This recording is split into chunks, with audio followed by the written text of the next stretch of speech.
इस कहानी की शुरुआत होती है एक कोयले की खदान के अंदर से, जहाँ कुछ लोग अपनी जिंदगी दांव पर लगाकर काम कर रहे होते हैं। तभी वहाँ पर अचानक एक छोटी सी चिंगारी निकलती है और देखते ही देखते वहाँ पर आग फैल जाती है। दरअसल इस पूरी की पूरी खदान के अंदर मीथेन गैस फैली होती है, जो कि एक बहुत ही फ्लेमेबल गैस होती है। जरा सी चिंगारी भी इस गैस के कांटेक्ट में आती एक बड़ा धमाका कर सकती है। आग को फैलता देख वहाँ मौजूद सभी लोग घबरा जाते हैं। वो लोग अपनी जान बचाने के लिए भागने लगते हैं। हालांकि हालात बहुत खराब होते हैं, पर ये सब के सब अपने आप को बचाने में कामयाब हो जाते हैं और सही सलामत बाहर निकल आते हैं। दरअसल यहाँ की जो सरकार है उसने माइन के अंदर काम करने की रोक लगा दी है, क्योंकि ये माइन अब सेफ नहीं है और यहाँ पर काम करना मौत को दावत देने जैसा है। लेकिन यहाँ के जो लोकल लोग हैं उनके पास पैसे कमाने का कोई और जरिया नहीं है, इसीलिए पैसों के लिए मजबूरी में फिर भी वो माइन के अंदर काम करते हैं। और अब इस हादसे के बाद सब के सब माइन के अंदर एक जगह इकट्ठा होते हैं और आपस में डिस्कशन करते हैं कि अब क्या करना चाहिए। इनका एक लीडर होता है जिसका नाम जेके है। जेके एक समझदार और तजुर्बेकार आदमी है। जेके सबसे कहता है कि अब हमें खदान में काम करना बंद करना होगा। हमने आज रात मौत को बहुत करीब से देखा है, हम सब की जान को खतरा है। जेके की बात सुनकर सब लोग सोच में पड़ जाते हैं, लेकिन तभी जेके का भाई जिसका नाम केनी है वो कहता है कि हमारे पास पैसे कमाने का और कोई जरिया नहीं है। अगर हमने काम बंद कर दिया तो हम भूखे मर जाएंगे। हमारे पास बिल्स हैं, उधार है और फैमिली की जिम्मेदारी है। हम खदान में काम करना बंद नहीं कर सकते।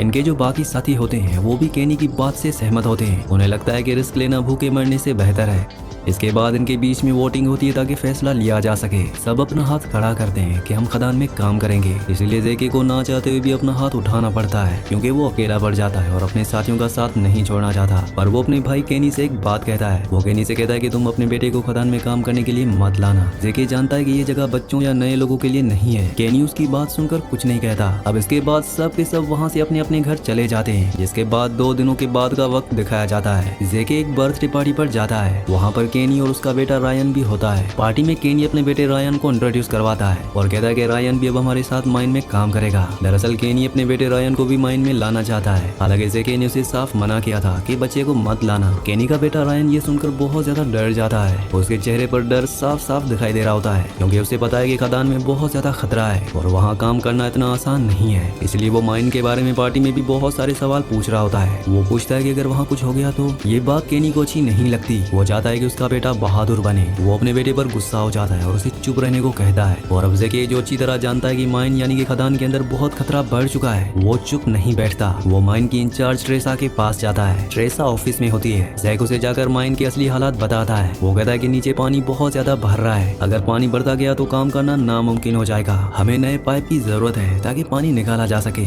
लेकिन ट्रेसा उसे अपनी मजबूरी बताती है और कहती है कि मेरे पास पाइप का बजट नहीं है, कंपनी पैसे खर्च नहीं करना चाहती। जेके समझ जाता है कि ऐसे काम नहीं बनेगा। इसलिए जेके अपने सीनियर्स को यानी कि अथॉरिटी को कॉल करता है ताकि वो इंस्पेक्शन के लिए आए।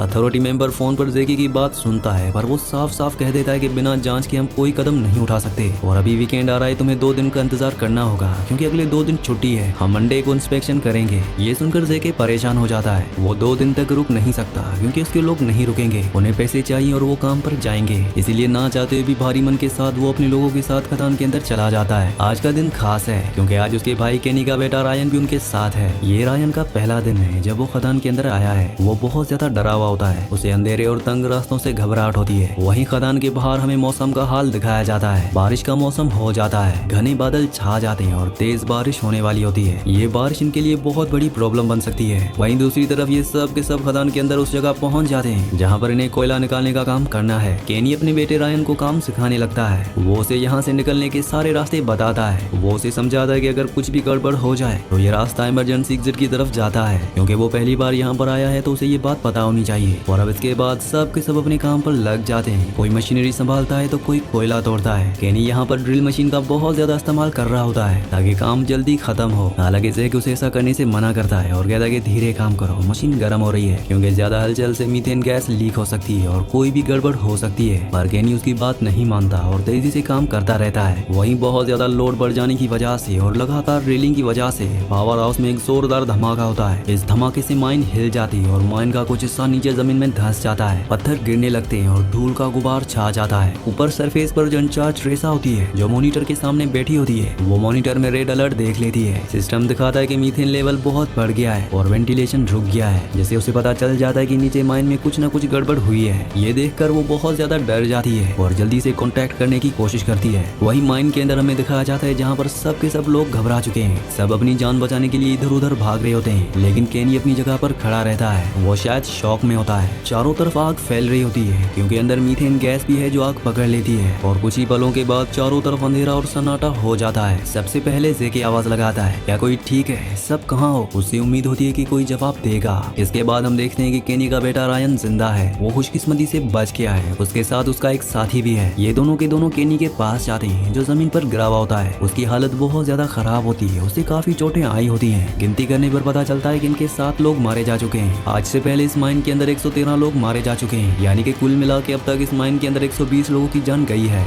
वहीं ऊपर इंचार्ज को दिखाया जाता है जो माइन के एंट्रेंस के पास आती है, लेकिन अंदर जाने का कोई रास्ता नहीं होता। सब कुछ धंस चुका है, उसे कुछ भी नहीं दिखता। वो समझ जाती है कि सिचुएशन बहुत क्रिटिकल है, यानी कि जो अब माइन के खदान के अंदर हैं, ये 4 लोग जेके, केनी, रायन और जॉन हैं। इन्हें अपनी जान बचाने के लिए बाहर का रास्ता खुद ही ढूंढना होगा। इसलिए यहाँ से जो सबसे पास का इमरजेंसी एग्जिट होता है, ये चारों के चारों उस तरफ निकल पड़ते हैं। केनी बहुत ज्यादा जख्मी है, इसलिए बाकी लोग उसे सहारा देकर चलाते हैं। जल्दी ये उस गेट के पास पहुंच जाते हैं, लेकिन वहाँ पहुंचकर ये मायूस हो जाते हैं क्योंकि वो गेट पूरी तरह से तबाह हो चुका होता है। ऊपर से मलबा गिरने की वजह से वो रास्ता बंद हो गया है, यानी कि ये उस गेट से बाहर नहीं जा सकते। अब इनके पास कोई ऑप्शन नहीं बचता। ये लोग एक जगह पर रुकते हैं और चारों तरफ से एक स्पेशल कपड़ा बांधकर उसके अंदर बैठ जाते हैं। दरअसल ये ऐसा कपड़ा है जो उन्हें आग और जहरीली गैस से बचाएगा, क्योंकि यहाँ पर चारों तरफ मीथेन गैस है और ऑक्सीजन बहुत ज्यादा हद तक कम हो रही है। साथ ही केनी बहुत ज्यादा डर चुका है। वो दर्द में होता है और उसे पूरा यकीन हो चुका है कि अब इनमें से कोई भी नहीं बचेगा। ये सब के सब यहीं फंसकर मर जाएंगे। बाहर बारिश तेज होना शुरू हो जाती है जो सब के लिए बहुत खतरनाक है, क्योंकि बारिश का सारा पानी जमीन में रिस कर खदान के अंदर आ रहा होता है। धीरे धीरे पानी का लेवल बढ़ने लगता है। जेके सबको हिम्मत देता है और कहता है कि हम यहाँ से बचकर जरूर बाहर निकलेंगे।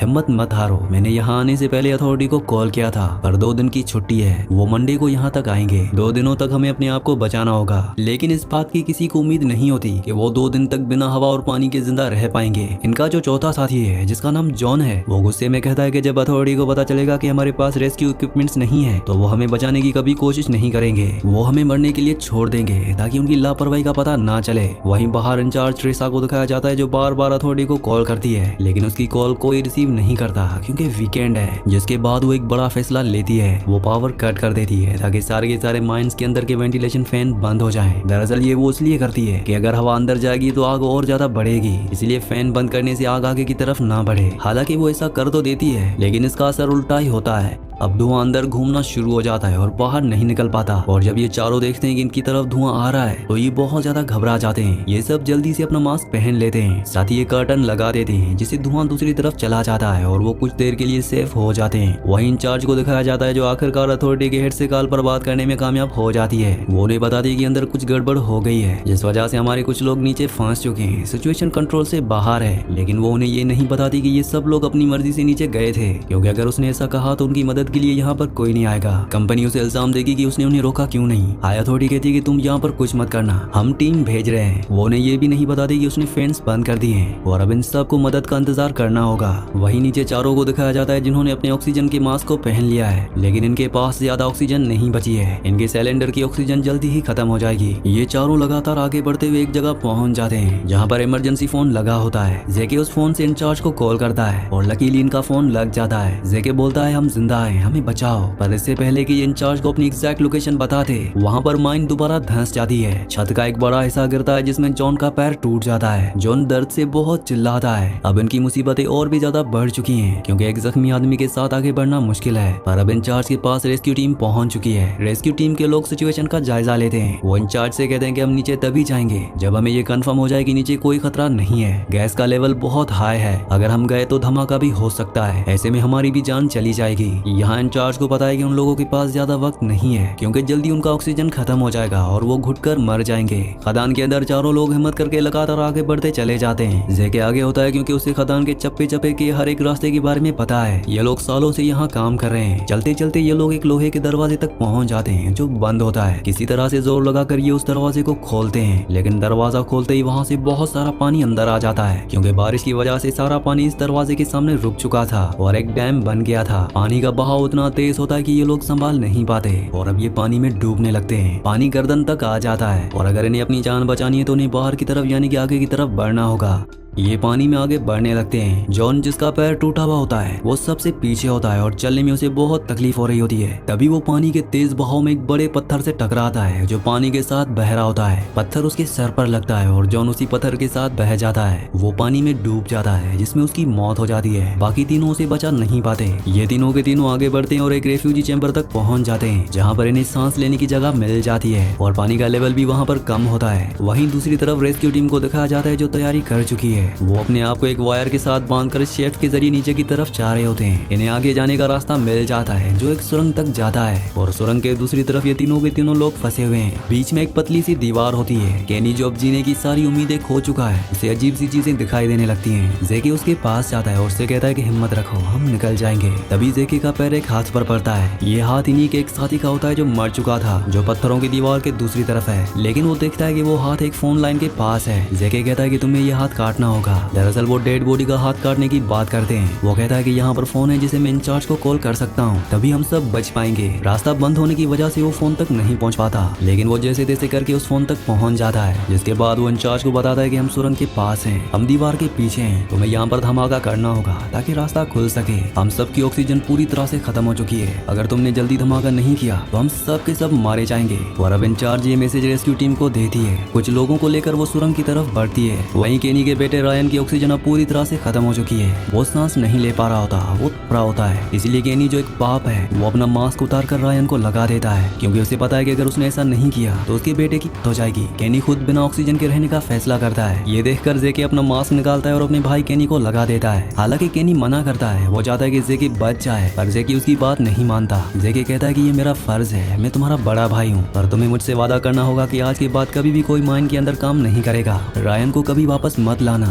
ये कहते कहते जेके का दम घुटने लगता है और उसकी मौत हो जाती है। उसने अपनी जान देकर अपने भाई और भतीजे को बचा लिया और अब इन दोनों की भी ऑक्सीजन खत्म होने वाली है। केनी और रायन बेहोशी की हालत में होते हैं। इनका जो दूसरा साथी दीवार की दूसरी तरफ है, वो भी अब बेहोश हो चुका है। और अब सुरंग के बाहर इंचार्ज कुछ लोगों के साथ पहुंच चुकी है। रेस्क्यू टीम एक्सप्लोसिव सेट करती है। वो कहती है कि दीवार से दूर हो जाओ, हम यहाँ पर धमाका करने वाले हैं। लेकिन केनी, उसका बेटा रायन और साथ ही इनका तीसरा साथी जो दीवार की दूसरी तरफ है, वो उनकी आवाज नहीं सुन पाते क्योंकि वो बेहोश हैं। और तभी एक जोरदार धमाका होता है जिससे दीवार टूट जाती है और रोशनी अंदर आती है। रेस्क्यू टीम अंदर आती है और उन्हें निकालती है। रायन और केनी को होश आ जाता है, वो बच जाते हैं। इसके बाद हमें 1 साल के बाद का वक्त दिखाया जाता है, जहाँ पर हमें रायन को, उसके फादर केनी को और उनका वो तीसरा साथी जिसका हाथ कट गया था, इन्हें एक बर्थडे पार्टी में दिखाया जाता है। माहौल बहुत खुशगवार होता है, लेकिन इनके चेहरों पर उदासी है। केनी उसके पास जाता है, वो उससे नजरें भी नहीं मिला पा रहा होता। वो कहता है कि जेके ने हमारी जान बचाई, अगर वो नहीं होता तो हम बच नहीं पाते, उसने हमारे लिए अपनी कुर्बानी दी। ये कहते कहते उसकी आंखों में आंसू आ जाते हैं, लेकिन अब पछतावे के अलावा उनके पास कोई भी रास्ता नहीं है। ये लोग जिंदा तो हैं, पर उस हादसे के जख्म हमेशा उनके साथ रहेंगे।